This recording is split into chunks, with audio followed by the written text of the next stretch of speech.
नमस्ते विद्यार्थी मित्रांनो, पुन्हा एकदा तुमचं स्वागत आहे आपल्या एज्युट्रिक्स बाय विनोद सर या युट्यूब चॅनलमध्ये। आणि तुम्हाला तर माहित आहे, या चॅनलमध्ये आपण मॅथ, सायन्स आणि इंग्लिश पाहणार आहोत। जर आपण या चॅनलवरती नवीन असाल तर नक्की आपल्या चॅनलला सबस्क्राइब करा।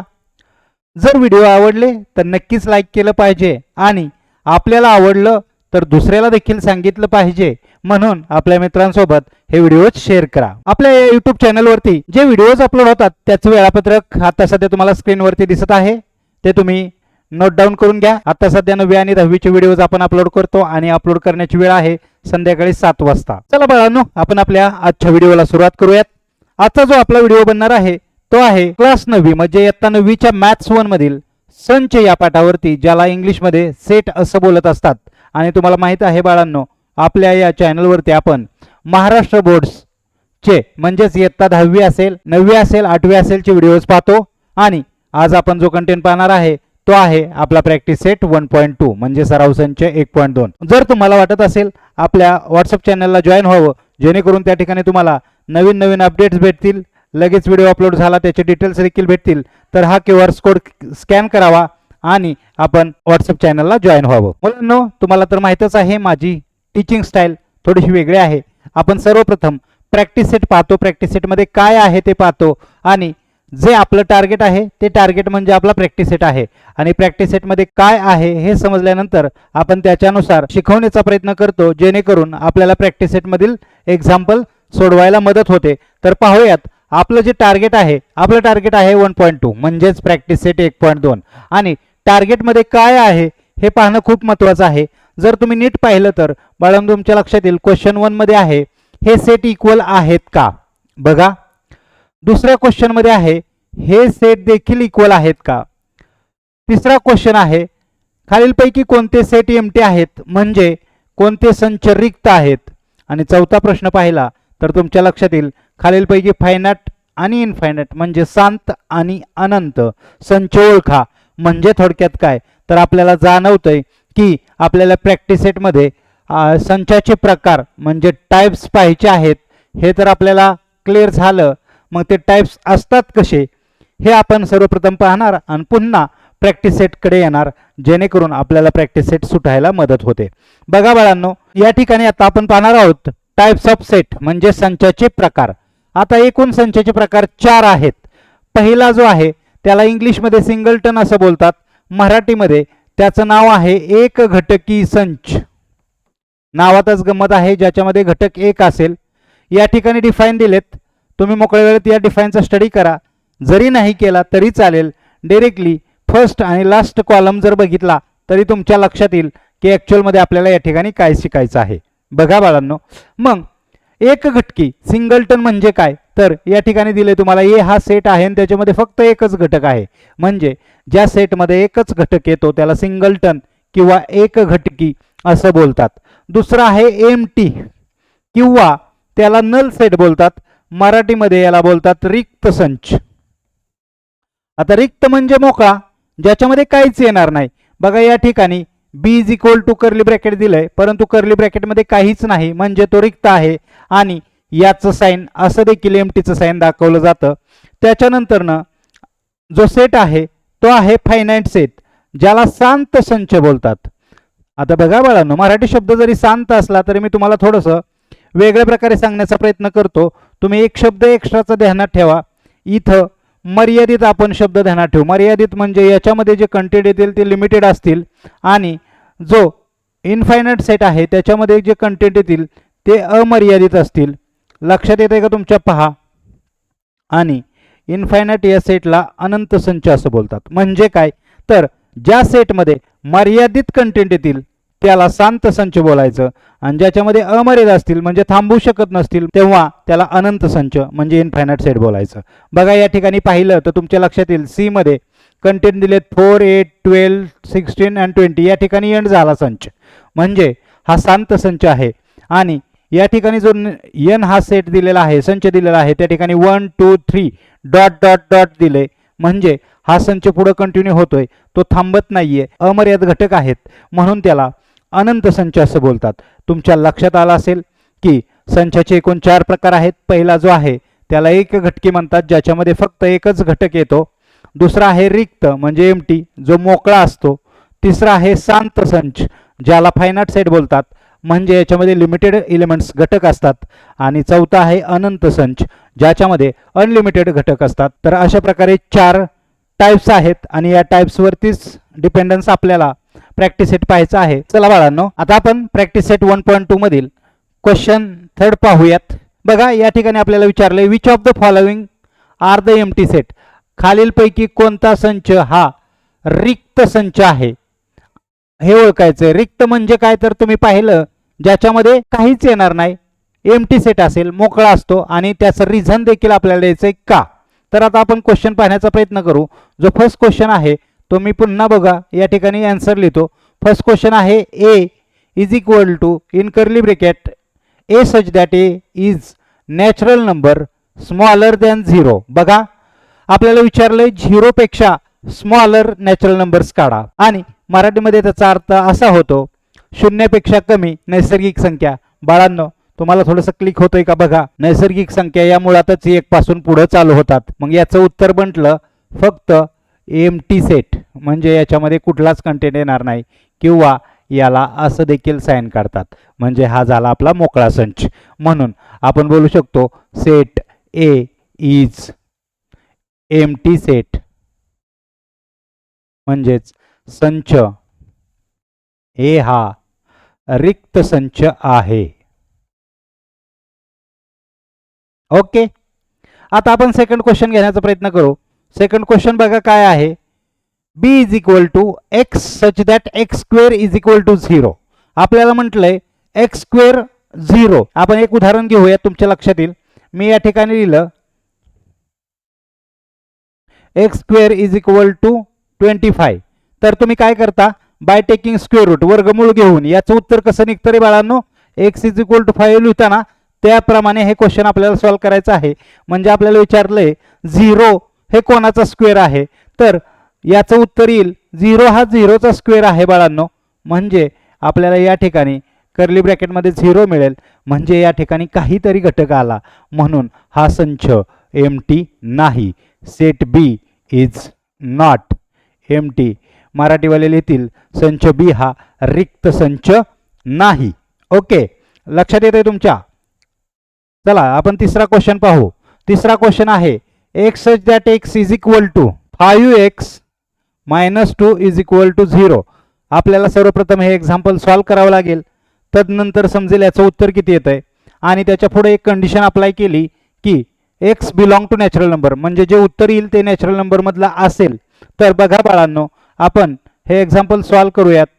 5x is equal to -2 right साईडला गेले, प्लस झालं x इज इक्वल टू 2/5, कारण x आणि 5 मध्ये मल्टिप्लाय होतं. राईट साईडला गेल्यावरती डिवाइड झालं म्हणजे भागाकार झालं, आणि जर तुम्ही 5 ने 2 ला डिवाइड केलं तर त्याचं आन्सर येतं 5 0 जा 0 आणि 5 4 जा 20, 0.4. आता नीट लक्ष द्यायचंय बाळांनो, आपलं उत्तर आलेलं आहे 0.4. परंतु आपल्याला कंडिशन काय सांगितली, तो नॅचरल नंबर आहे का. आता मला सांगा, नॅचरल नंबर म्हणजे नैसर्गिक संख्या. नैसर्गिक संख्या चालू कुठून होतात बाळांनो, 1 च्या पुढे. 1 आणि 1 2 3 4 5 6. मग 0.4 हा नॅचरल नंबर नाहीये, म्हणून याचं उत्तर आपण कसं राईट करू. C is equal to in curly bracket. आपल्याला आन्सर भेटतंय का, काही नॅचरल नंबर नाही, म्हणून हा एम्प्टी राहिला, किंवा आपण त्याला असं देखील साइन लिहू शकतो. मग आपलं उत्तर झालं set C is empty set. तुमच्या लक्षात येत असतील 3 प्रश्न या ठिकाणी दिले होते. मी छानरित्या तुम्हाला सांगण्याचा प्रयत्न करत आहे.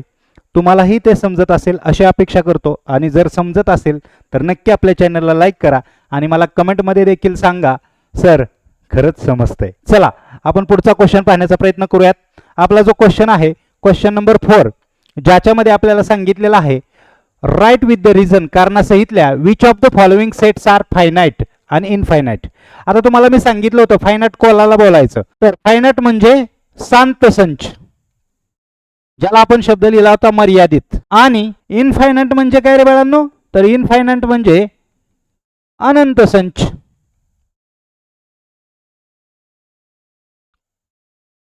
ज्याच्यामध्ये अमर्यादित कंटेन येतात आणि फायनाईट मध्ये मर्यादित कंटेन येतात. मग आपल्याला आता बघा अजून एका तुमच्या लक्षात येतंय का, तर दिलेले एक्झाम्पल्स हे आपल्याला रूल मेथड म्हणजे गुणधर्म पद्धतीने दिली जातील. ती अगोदर आपल्याला रूल मेथड मधून लिस्टिंग मेथडमध्ये म्हणजे यादी पद्धतीत कन्वर्ट करावं लागतील आणि तरच आपल्याला ते आन्सर समजू शकतं. तर आपण पाहूयात फर्स्ट क्वेश्चन काय आहे तो. जो पहिला आहे त्याच्यामध्ये दिलंय set A is equal to X such that X less than 10, 10 पेक्षा कमी संख्या. पण कसल्या? X is a natural number, natural number पाहिजेत परंतु 10 पेक्षा कमी. मग मी या ठिकाणी दिलं A is equal to in curly bracket 10 पेक्षा कमी, आपल्याला लिमिटेड दिलंय.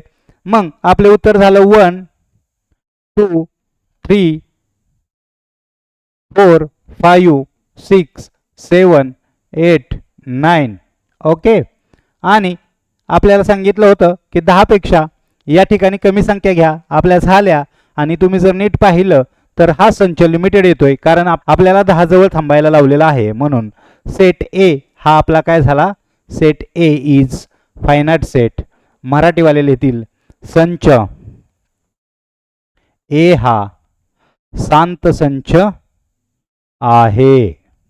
ओके, ठीक आहे. चला दुसरं एक्झाम्पल अजून आपण पाहण्याचा प्रयत्न करू. दुसरं एक्झाम्पल दिलंय B is equal to y such that y less than -1. Y is an integer. ते इंटेजर्स पाहिजेत म्हणजे सर्व मायनस नंबर्स पाहिजेत परंतु -1 पेक्षा कमी. आता बघा बाळांनो, तुमच्या लक्षात येत असेल किंवा कधीतरी तुम्ही टीचरकडून ऐकलं असेल की नंबर लाईन असते, इथं 0 असतो, इथं 1 असतो आणि इकडे प्लसचे असतात. मग इकडे -2 -3 अशा स्वरूपात असतात. तर लेफ्ट साईडला जात असताना छोटे छोटे संख्या होत जातात आणि आपल्याला विचारलंय -1 पेक्षा छोट्या संख्या लिहा.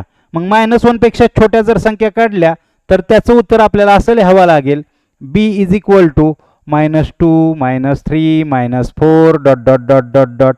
आपल्याला लिमिटेशन सांगितलेलं नाहीये कुठपर्यंत लिहा. मग तुमच्या लक्षात येत असेल म्हणजे अमर्यादित घटक येतात म्हणून हा संच बनला set B is the infinite set म्हणजेच अनंत संच आहे. याचं उत्तर तुम्ही राईट करा. चला पुढे जाऊयात आपण. आता या ठिकाणी मी थोडीशी ओरली घेतो, त्याचे क्वेश्चन्स तुम्ही राईट करा.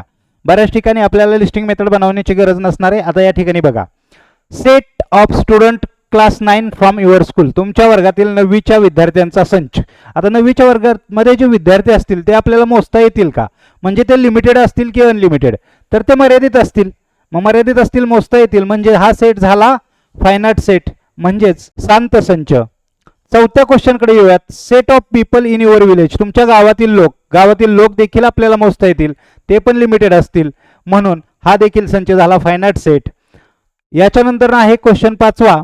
Set of apparatus in laboratory. तुमच्या लॅबमध्ये असलेल्या वस्तूंचा संच. आता लॅबमध्ये वस्तू असून किती असतील तर त्या पण मोजता येतील, त्या पण लिमिटेड असतील म्हणून हा देखील संच झाला फायनाइट सेट. आणि या ठिकाणी सेटला नाव दिलं नाही, तुम्ही नाव दिलं तरी चालेल. ओके. आणि 6वा क्वेश्चन आहे सेट ऑफ होल नंबर. आता होल नंबर्स विचारलेत. होल नंबर चालू कुठून होतात? 0 पासून. 0 1 2 3. परंतु आपल्याला लिमिटेशन दिलं नाही कुठं थांबायचं म्हणून हा सेट बनेल इनफायनाइट सेट म्हणजेच अमर्यादित असलेले घटक अनंत संच. आणि शेवटचा क्वेश्चन आहे सेट ऑफ रॅशनल नंबर. हे सुद्धा अनलिमिटेड आहे, हा देखील सेट बनेल इनफायनाइट सेट म्हणजेच अनंत संच. तुमच्या हा क्वेश्चन चांगला लक्षात आला असेल मी आशा करतो आणि तुमचे सगळे क्वेश्चन्स प्रश्न संपले असतील. तुम्ही याची उत्तरं लिहिण्याचा नक्की प्रयत्न कराल. चला आपण पुढे जाऊयात. बघा बाळांनो, आपल्याला आता प्रॅक्टिस सेट 1.2 मधील सेकंड क्वेश्चन पाहायचा आहे ज्याच्यामध्ये आपल्याला सांगितलेलं आहे डिसाइड. ठरवा की ए आणि बी हे इक्वल सेट आहेत का? म्हणजे काय तर संच ए आणि संच बी हे समान संच आहेत का? आता समान कोणाला बोलणार आपण? दोन संचांमध्ये समान घटक असतील, ए मध्ये पण तेवढेच घटक आणि तसेच बी मध्ये सुद्धा तेवढेच आणि त्याचप्रमाणे दिसतील असे घटक आले तर आपण त्यांना बोलणार समान संच आहे. ओके. मग याच्यासाठी आपल्याला काय करावं लागेल बाळांनो? तर आपण या ठिकाणी आन्सर लिहिण्याचा प्रयत्न करू. ए बरोबर इन कर्ली ब्रॅकेट आपल्याला लिस्टमध्ये बनावं लागेल इव्हन प्राईम नंबर. आता तुम्हाला मी सुरुवातीला सांगितलं होतं प्रॅक्टिस सेट 1 मध्ये प्राईम नंबर भरपूर आहेत परंतु इव्हन प्राईम नंबर हा फक्त एकमेव आहे आणि तो इव्हन प्राईम नंबर आहे 2. म्हणजे आपल्याला या ठिकाणी ए मध्ये फक्त एकच घटक भेटला, दॅट इज अ 2. आता आपण बी एक्झाम्पल सॉल्व करण्याचा प्रयत्न करू. बी मध्ये आपल्याला एक एक्झाम्पल दिलंय 7x - 1 इज इक्वल टू 13. जर 7x जागेवरती राहिलं -1 राईट साईडला गेलं तर प्लस होतंय. मग 7x इज इक्वल टू 14 आलं. 7 आणि x मध्ये मल्टिप्लायचं साईन आहे म्हणजे गुणाकाराचं चिन्ह आहे. जर राईट साईडला 7 गेलं तर डिवाइड झाले. 7 न 14 ला डिवाइड केलं तर 7 दुने 14 म्हणजे एक्सची व्हॅल्यू 2 आले, म्हणजेच आपला जो बी सेट आहे तो आला 2. आणि आपल्याला क्वेश्चन विचारला होता की सेट ए आणि बी हे समान आहेत का, तर नीट पहा, सेट ए मध्ये एकच कंटेंट आहे दॅट इज अ 2 आणि सेट बी मध्ये एकच कंटेंट आहे दॅट इज अ 2, म्हणून आपले सेट ए इक्वल सेट बी म्हणजे संच ए बरोबर संच बी आहे. ओके, लक्षात आलं. तर तुम्हाला हा क्वेश्चन समजला असेल तर तुम्ही आपला जो पहिला प्रश्न आहे तो सोडवण्याचा प्रयत्न करा आणि मला याचे आन्सर्स आपल्या कमेंट बॉक्समध्ये टाका. तो प्रश्न देखील असा आहे की decide which of the following sets are equal set, कोणते सेट इक्वल आहेत आणि कोणते नाहीत. तर याचं देखील उत्तर आता आपण सोडवलेल्या क्वेश्चन प्रमाणे येईल. आशा करतो तुम्ही याचे उत्तर लिहून आपल्या कमेंट बॉक्समध्ये टाईप कराल. तर मुलांनो, आजचा व्हिडिओ आपण या ठिकाणी थांबवत आहे. आपण हा व्हिडिओ शेवटपर्यंत पाहिल्याबद्दल तुमचं धन्यवाद.